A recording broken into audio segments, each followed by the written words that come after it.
Melay, ayaw ipagtanggol si Jason sa pambababae, pag-usapan natin yan.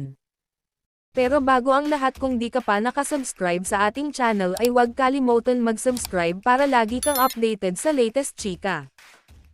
Maglalabing-2 taon ng kasal sina Melay Cantiveros at Jason Francisco. Nabiyayaan ng 2 babaeng anak ang mag-asawa.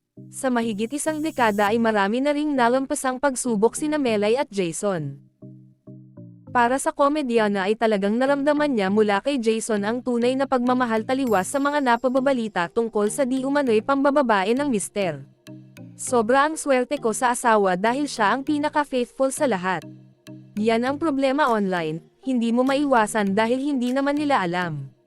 So gagawa sila ng issue. Kasi gwapo naman si Jason. Hindi naman namin kailangang mag-explain sa kanila. Ang asawa ko naman ang sabi, huwag mo akong ipagtanggol sa ganyan. Parang iisipin nila may issue talaga, kwento ni Melay sa YouTube channel ni Bernadette Sembreno. Malaki ang pasasalamat ng aktres dahil sa mga proyektong ipinagkakatiwala sa kanya ng ABS-CBN.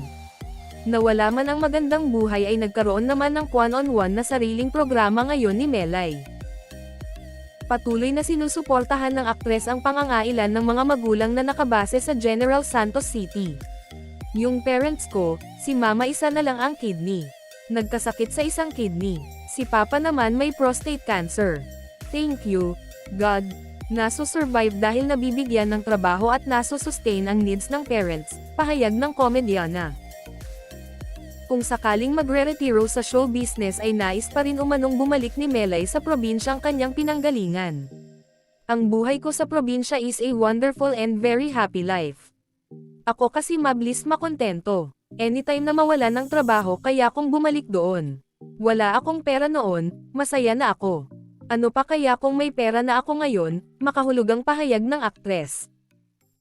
Anong masasabi nyo sa ating chismis ngayon? Mag-comment na at subscribe para updated ka sa latest chika na gaya nito. Maraming salamat po.